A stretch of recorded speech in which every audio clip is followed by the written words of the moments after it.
वैसे जरूरी नहीं है, लेकिन वीडियो को लाइक या फिर डिसलाइक कर दिया करें। मूवी स्टार्ट होती है तो हम क्लिंट बार्टन यानी होकाई को देखते हैं अपनी फैमिली के साथ टाइम स्पेंड कर रहा होता है। उधर थैनोस के साथ पूरी एवेंजर्स की टीम लड़ रही होती है, लेकिन अब क्योंकि थैनोस को वो 6 के 6 इन्फिनिटी स्टोन्स मिल चुके थे, जिसकी मदद से फाइनली वो चुटकी बजा देता है, जिसकी वजह से यूनिवर्स की आधी पॉपुलेशन खत्म हो जाती है और उन्हीं में ही क्लिंट की फैमिली भी मारी जाती है। और अब उसकी फैमिली में सिर्फ वो अकेला ही सर्वाइवर था। अब पहले तो यहाँ पर क्लिंट बार्टन यानी होकाई को कुछ भी समझ नहीं आता कि आखिर उसकी फैमिली कहाँ चली गई, लेकिन जब उसके सामने सारी रियलिटी आती है, यानी उसे पता चलता है कि थैनोस की वजह से उसकी पूरी फैमिली खत्म हो चुकी है, तो यहाँ पर वो फाइनली ये डिसाइड कर लेता है कि इस दुनिया में जितने भी बुरे लोग हैं उन सबको मार डालेगा। इसीलिए अब वो फाइनली क्लिंट बार्टन वाले रूप को छोड़कर एक मास्क पहने किलर वाले रूप में आ चुका था। इसके बाद सीन शिफ्ट होकर टोनी स्टार्क यानी आयरन मैन और नेबुला पर आता है, जो कि टाइटन्स प्लेनेट से अपने शिप में बैठकर अर्थ के लिए जा रहे होते हैं। अब इस सफर में उन्हें टोटल 22 दिन गुजर चुके थे। अब इन 22 दिनों के बाद उनके पास खाने और पीने का सारा सामान भी खत्म हो चुका था, जिसकी वजह से टोनी स्टार्क की हालत भी अब काफी खराब हो चुकी थी। अब क्योंकि नेबुला तो एक रोबोट थी, इसीलिए उस पर खाना और पानी ना मिलने का कोई भी असर नहीं होता। जो डिफिकल्टीज भी थी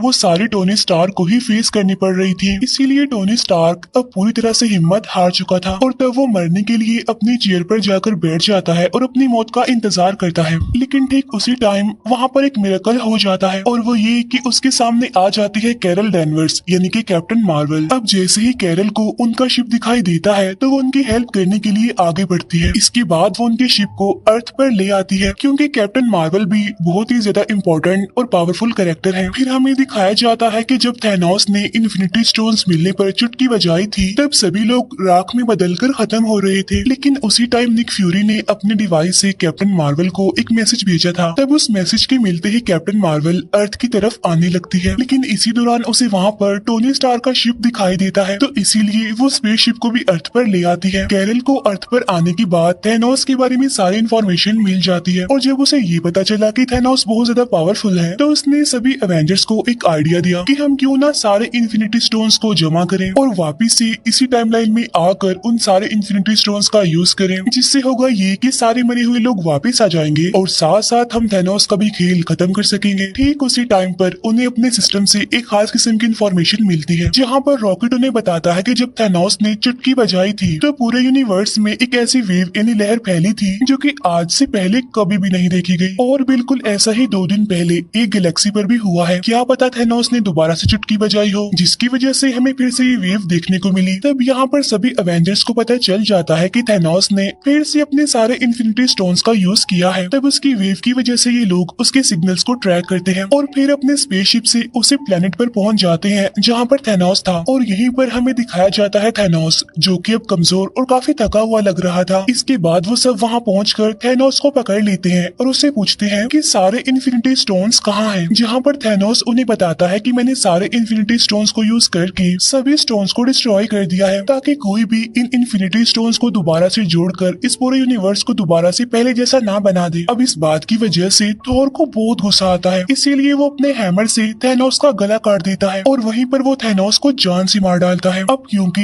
इन्फिनिटी स्टोन्स तो थे नहीं, इसीलिए किसी के पास भी कोई होप नहीं थी कि सारे मरे हुए लोग वापिस से जिंदा कैसे होंगे। इसीलिए वो सारे ही काफी डिसअपॉइंटेड हो जाते हैं, इसीलिए वो सारे अपने अपने रास्तों पर निकल जाते हैं। इसके बाद थोर अब एक नई जगह पर जिंदगी गुजारने लगता है, जो कि नॉर्वे में थी। थोर पूरी तरह से हिम्मत हार चुका था, इसीलिए क्योंकि वो थैनोस से हार भी गए थे और साथ साथ इन्फिनिटी स्टोन्स को भी कलेक्ट नहीं कर पाए थे। थोर बिल्कुल लेजी हो गया था, वो अलग अलग तरह के नशे भी करने लग गया था, जिसकी वजह से वो फैटी भी हो गया था। दूसरी तरफ हल्क ने अपने ब्रूस बैनर और हल्क की बॉडी पर कुछ साल काम करके उन दोनों बॉडीज को मिला दिया, जिससे फाइनली वो बन गया प्रोफेसर हल्क, जिसमें हल्क की पावर्स के साथ साथ ब्रूस बैनर का तेज दिमाग भी था। दूसरी तरफ हम देखते हैं कि कैप्टन अमेरिका ने एक ग्रुप बनाया है, जिसमें वो सर्वाइवर्स को सिखाता था कि जो टाइम गुजर गया हमें उस पर नहीं, बल्कि जो हमारा आने वाला कल है यानी हमारा जो फ्यूचर है हमें उस पर फोकस करना चाहिए। अब जिंदगी को मजीद किस तरह से अच्छा बनाया जाए वो इस बारे में काफी डिस्कशन करता रहता था। टोनी स्टार्क यानी आयरन मैन ने पेपर पोर्ट से शादी कर ली थी और उनकी एक बेटी भी थी। यहाँ पर टोनी अपनी फैमिली के साथ एक पुरसुकून लाइफ गुजार रहा था जिसका अब दुनिया से कोई लेना देना नहीं था। इसके बाद 5 साल गुजर जाते हैं। जब एंटमैन पिम पार्टिकल्स लेने के लिए गया था तो थैनोस की चुटकी बजा देने की वजह से वो वहीं पर फंस गया और जिस लैब में वो गया था वो एक वैन में थी, लेकिन वहाँ पर एक चूहा होता है जिसकी वजह से वो मशीन फिर से स्टार्ट हो जाती है। जिससे होता ये है कि एंटमैन यानी स्कॉट लैंग फिर से हमारी दुनिया में वापस आ जाता है। अब जिस दुनिया में वो गया था वो हमारी दुनिया से बिल्कुल अलग थी। वहाँ का डायमेंशन, वहाँ का टाइम, सब कुछ हमारी दुनिया से बिल्कुल अलग था। अब क्योंकि टाइम तो बिल्कुल अलग था तो इसलिए उस दुनिया में गुजारे गए 5 घंटे इस दुनिया के 5 सालों के बराबर थे। और जब थैनोस ने आधी पॉपुलेशन को खत्म कर दिया था तो उस इंसिडेंट को 5 साल गुजर गए थे, लेकिन उस दुनिया में सिर्फ 5 घंटे ही गुजरे थे। और जब स्कॉट लैंग उस दुनिया के 5 घंटे गुजार कर अपनी दुनिया में आता है तो वो देखता है कि सब कुछ बदल चुका है और उसकी बेटी भी 5 साल ज्यादा बड़ी हो गई थी। इस सारी सिचुएशन को जानने के बाद स्कॉट अपने फ्रेंड्स यानी अवेंजर्स के पास जाता है और वो उन्हें बताता है कि थैनोस की चुटकी बजाने के बाद इस इंसिडेंट को 5 साल गुजर गए हैं ना, लेकिन उस दुनिया में तो सिर्फ और सिर्फ 5 घंटे गुजरे हैं। स्कॉट यहाँ पर कैप्टन अमेरिका को बताता है कि अगर हम पिम पार्टिकल और उस दुनिया को यूज करना सीख जाएं तो हम 5 साल पीछे जाकर सभी होने वाले एक्सीडेंट्स और गलतियों को ठीक कर सकते हैं। तब उसकी इस बात पर स्टीव यानी कैप्टन अमेरिका एग्री करता है और अब एंटमैन, कैप्टन अमेरिका और ब्लैक विडो तीनों मिलकर हेल्प मांगने के लिए टोनी स्टार्क यानी आयरन मैन के पास जाते हैं, जहाँ पर टोनी अपनी फैमिली के साथ हिल स्टेशन पर रहता था। यहाँ पर वो लोग टोनी को अपने प्लान के बारे में बताते हैं कि अगर हम उस दुनिया को सही से यूज कर लें तो हम टाइम में पीछे जाकर सभी हादसों को ठीक कर सकते हैं और टाल सकते हैं। लेकिन टोनी स्टार्क जानता था कि इस काम में खतरा है और रिस्क है और अगर उसने ये काम कर दिया तो उसकी फैमिली भी खतरे में आ सकती है। तो इसीलिए टोनी स्टार्क उनसे ये काम करने के लिए साफ इनकार कर देता है, जिसकी वजह से वो लोग काफी डिसअपॉइंटेड होकर वहाँ से चले जाते हैं। अब क्योंकि टोनी ने तो उनकी हेल्प करने के लिए इनकार कर दिया था तो इसीलिए वो सीधा जाते हैं हल्क के पास, जो कि अब था प्रोफेसर हल्क। अब क्योंकि ब्रूस बैनर का दिमाग काफी तेज था इसीलिए वो लोगों की हेल्प करने के लिए एग्री हो जाता है। तो इसीलिए अब वो लग जाते हैं एक टाइम मशीन बनाने में,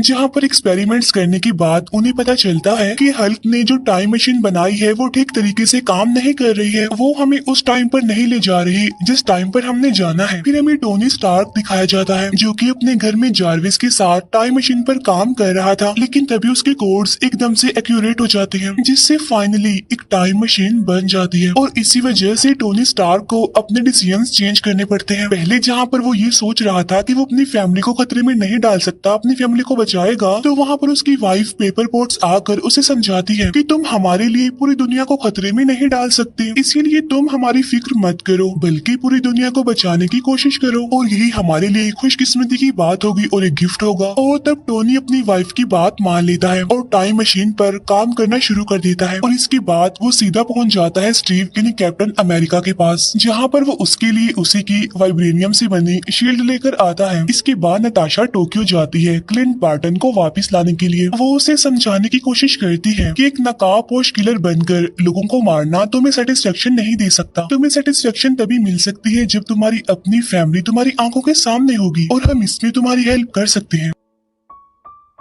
इसके बाद रॉकेट और हल्क नॉर्वे पहुंचते हैं, जहां पर थॉर होता है। थॉर को देखकर ऐसा लग रहा था कि अब वो किसी भी काम का नहीं रहा, क्योंकि वो काफी लेजी होने के साथ साथ काफी फैटी हो गया था और अब उसका इन लड़ाइयों से कोई कनेक्शन नहीं रहा। लेकिन वो लोग उसे समझाते हैं और उसे कहते हैं कि अगर ये टाइम मशीन काम कर गई तो तुम थैनोस से अपना पुराना बदला ले सकती हो और साथ ही हम यूनिवर्स से खत्म हुए लोगों को दोबारा जिंदा भी कर सकते हैं। अब थॉर उनकी इस बात पर एग्री करता है और उनके साथ मिल जाता है और इसके साथ ही टाइम मशीन की टेस्टिंग स्टार्ट हो जाती है, जहाँ पर अवेंजर्स यानी सुपर हीरोज अलग अलग ग्रुप्स में अलग अलग टाइमलाइन के साथ अलग अलग जगहों पर जाने के लिए सेपरेट हो जाते हैं। इसके बाद हम देखते हैं कि टोनी स्टार्क, हल्क, एंटमैन और कैप्टन अमेरिका 2012 के टाइम में पहुंच जाते हैं, जहाँ पर न्यूयॉर्क में वॉर चल रही थी। 2012 के टाइमलाइन के अकॉर्डिंग वहाँ पर 3 इन्फिनिटी स्टोन्स मौजूद थे, जिनमें एक था टाइम स्टोन, एक था स्पेस स्टोन और एक था माइंड स्टोन। माइंड स्टोन वही जो थैनोस ने खुद लोकी को दिया था। अब टोनी और एंटमैन स्पेस स्टोन को लेने के लिए अवेंजर्स टावर चले जाते हैं, लेकिन वहाँ जाकर एक गड़बड़ हो जाती है जहाँ पर हल्क आकर उनका काम खराब कर देता है, क्योंकि उनके हाथ से स्पेस स्टोन निकल जाता है और स्पेस स्टोन को लोकी अपने साथ लेकर चला जाता है। दूसरी तरफ कैप्टन अमेरिका का सामना होता है स्टीव रॉजर यानी अगले कैप्टन अमेरिका से। यहाँ पर कुछ टाइम के लिए उन दोनों के बीच फाइट होने लगती है, लेकिन फाइनली लेटेस्ट वाला कैप्टन अमेरिका माइंड स्टोन को वहाँ से लेकर चला जाता है। इसके बाद हल्क टाइम स्टोन को लेने के लिए जाता है, लेकिन वहाँ पर टाइम स्टोन डॉक्टर स्ट्रेंज के पास नहीं बल्कि गुरु माँ के पास होता है। यहाँ पर हल्क गुरु माँ से टाइम स्टोन को मांगता है, जिस पर गुरु माँ उसे कहती है कि अगर मैंने तुम्हें टाइम स्टोन दे दिया तो इस पूरे यूनिवर्स में बहुत सारी टाइम लाइन्स बन जाएंगी, जिसकी वजह से हमारी टाइमलाइन बिगड़ जाएगी, जो कि मैं बिल्कुल भी होने नहीं दे सकती। तब यहाँ पर हल्क गुरु माँ को काफी समझाने की कोशिश करता है कि फ्यूचर में काफी बड़े बड़े हादसे होने वाले हैं, जिसके लिए मुझे इस टाइम स्टोन की बहुत जरूरत है, लेकिन स्टिल गुरु माँ उसकी बात नहीं मानती। तब यहाँ पर ब्रूस बैनर उसे कहता है कि अगर डॉक्टर स्ट्रेंज ने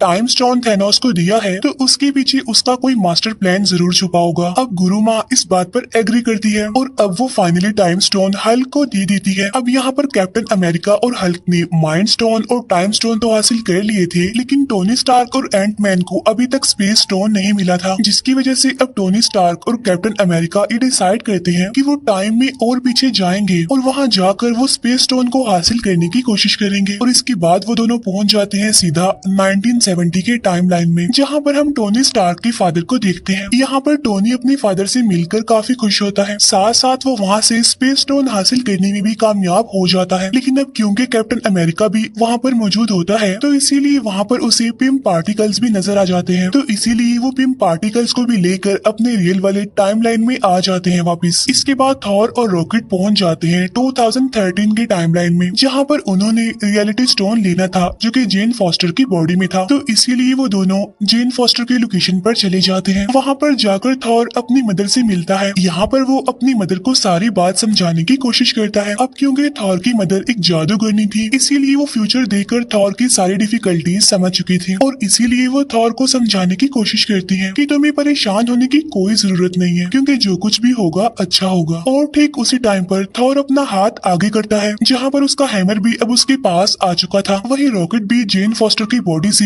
रियलिटी स्टोन हासिल करने में कामयाब हो गया था, इसीलिए वो दोनों वापिस से अपनी टाइमलाइन में आ जाते हैं। इसके बाद हमें दिखाए जाते हैं क्लिंट बार्टन यानी होकाई और ब्लैक विडो, जो कि 2014 के टाइमलाइन में आते हैं और यहाँ पर वो सोल स्टोन हासिल करने के लिए आए थे, जहाँ पर वो मिलते हैं रेड स्कल से। यहाँ पर रेड स्कल सोल स्टोन के लिए उन्हें बताता है कि ये स्टोन हमेशा सोल के बदले सोल मांगता है और अगर तुम सोल स्टोन को पाना चाहते हो तो तुम्हें एक सोल को सेक्रीफाइस करना पड़ेगा। अब यहाँ पर वो दोनों समझ जाते हैं कि अगर उन दोनों में से कोई एक खुद को सेक्रीफाइस नहीं करेगा तो वो सोल स्टोन हासिल नहीं कर सकेंगे। अब यहाँ पर वो दोनों एक दूसरे को बचाने के लिए अपनी ही जान सेक्रीफाइस करने के लिए भी तैयार थे और यहाँ पर उन दोनों के बीच काफी अच्छी फाइट होती है। लेकिन यहाँ पर नताशा सोल स्टोन के लिए खुद को सेक्रीफाइस कर देती है, जहाँ पर Clint Barton finally soul stone हासिल कर लेता है और इसीलिए वो भी अपनी रियल वाले टाइमलाइन में आ जाता है। इसके बाद सीन शिफ्ट होकर जेम्स रूट्स और नेबुला पर आता है, जो कि 2014 के टाइमलाइन में जाते हैं टाइटन्स प्लेनेट पर, जहाँ पर पीटर क्विल पहले से ही मौजूद होता है और इसके बाद वो सभी पावर स्टोन को हासिल करने के लिए चले जाते हैं। और जब ये उस जगह पर पहुँचते हैं तो ये पीटर क्विल को बेहोश की पावर स्टोन को लेने ही वाले होते हैं, लेकिन तभी नेबुला को पुरानी नेबुला की वजह से यादें आने लगती हैं, जिसकी वजह से उसका ट्रांसमीटर खराब हो जाता है, जिसकी वजह से नेबुला वहीं पर बेहोश हो जाती है, जहां पर थैनोस की टीम आकर नेबुला को प्रिजनर बना लेती है। अब क्योंकि नेबुला एक ह्यूमनॉइड थी, यानी आधी इंसान और आधी एंड्रॉइड, जिसका फायदा उठाकर थैनोस उसकी सारी की सारी मेमोरी को स्कैन कर लेता है। साथ साथ 2014 वाले थैनोस को 2018 में होने वाले सारे इवेंट्स के बारे में पता चल जाता है। उसे ये भी पता चल जाता है कि फाइनली उसने सारे के सारे इन्फिनिटी स्टोन्स हासिल कर लिए और साथ साथ यूनिवर्स की आधी पॉपुलेशन को भी खत्म कर दिया, जिसकी वजह से अब उसका मकसद और भी ज्यादा स्ट्रॉन्ग हो जाता है। साथ ही अब थैनोस नेबुला से उसके पिम पार्टिकल्स को भी ले लेता है और वो उसे काफी अपग्रेडेड वर्जन में बनाकर अपनी पूरी टीम के साथ अर्थ पर 2023 वाले डायमेंशन में आ जाता है। इसके बाद अवेंजर्स सारे इन्फिनिटी स्टोन्स को एक नए गोल्ड आर्मर में लगा देते हैं और अब बारी आती है कि इस गोल्ड आर्मर आर्मर को कौन यूज करेगा, जिसकी वजह से वो सारी पॉपुलेशन जो इस यूनिवर्स से खत्म हो गई थी वो वापस आ जाएगी। तब यहाँ पर सबसे पहले थॉर आगे आता है, लेकिन हल्क उसे कहता है कि इसके अंदर गामा वेव्स हैं और अगर तुमने इसका यूज किया तो तुम्हारा काफी बुरा हाल हो जाएगा, तो क्यों ना इसका यूज मैं करूं, क्योंकि मैं भी तो गामा वेव से ही बना हूँ। इसके बाद हल्क उस गोल्ड आर्मर को पहनता है और चुटकी बजा देता है, लेकिन यहाँ पर हल्क की हालत काफी खराब हो जाती है। अब हालांकि थैनोस ने भी सारे इन्फिनिटी स्टोन्स को हासिल करने के बाद ही गोल्ड आर्मर को यूज किया था, लेकिन उसे तो कुछ भी नहीं हुआ था। लेकिन यहाँ पर हल्क के साथ ऐसा इसलिए हुआ था क्योंकि थैनोस हल्क की निस्बत काफी ज्यादा पावरफुल था और यही वजह होती है कि हल्क की यहाँ पर काफी बुरी हालत हो जाती है। लेकिन वो सारी पॉपुलेशन जो यूनिवर्स से खत्म हो चुकी थी अब वो वापिस आने लगी थी। तब इस बात की वजह से वो सारे अवेंजर्स काफी खुश होते हैं, लेकिन उनकी ये खुशी ज्यादा टाइम तक टिक नहीं पाती, क्योंकि तब थैनोस भी अपने शिप और अपनी पूरी टीम के साथ रियल टाइम यानी 2023 में पहुंचकर उन लोगों की लोकेशन को बॉम्ब से उड़ा देता है, जिसकी वजह से वहाँ पर काफी बड़ा ब्लास्ट हो जाता है और वहाँ पर सब कुछ डिस्ट्रॉय हो जाता है। साथ साथ थैनोस भी काफी गुस्से में था और इस बार वो चाहता था कि वो सारे इन्फिनिटी स्टोन्स को हासिल करके आधी पॉपुलेशन नहीं बल्कि इस पूरे यूनिवर्स की सारी पॉपुलेशन को ही खत्म कर दे और उसके बाद वो एक नया यूनिवर्स बनाए जहाँ पर सब लोग थैनोस को अपना गॉड समझे, उसे माने और उसे सबसे ज्यादा इम्पोर्टेंस दे। और यहाँ पर इस मूवी की सबसे जबरदस्त फाइट शुरू हो जाती है। अब यहाँ पर बहुत अच्छे अच्छे सीन्स हमें देखने को मिलते हैं, क्योंकि थैनोस की टीम और अवेंजर्स यानी हमारे सुपर हीरो एक दूसरे के आमने सामने आकर मुकाबला करते हैं। यहाँ पर बार्टन उस गोल्ड आर्मर को लेकर भागता है। इसके बाद हमें दिखाया जाता है कि कैप्टन अमेरिका हैमर ले लेता है और इसके बाद वो थैनोस से लड़ाई करने लगता है। अब यहाँ पर हम कैप्टन अमेरिका और थैनोस के बीच एक काफी जबरदस्त फाइट देखते हैं, लेकिन थैनोस के आगे टिकना कोई आसान बात नहीं है, क्योंकि थैनोस उन सबसे ज्यादा पावरफुल था। अब यहाँ पर थैनोस की टीम अवेंजर्स पर भारी पड़ रही थी, इसीलिए सभी हीरोज हार मानने के करीब थे। लेकिन उसी टाइम पर 5 साल पहले लड़ाई करने वाले सारे अवेंजर्स और सुपर हीरोज उनकी हेल्प करने के लिए आ जाते हैं, जहाँ पर पहले तो आगे आती है ब्लैक पैंथर की टीम।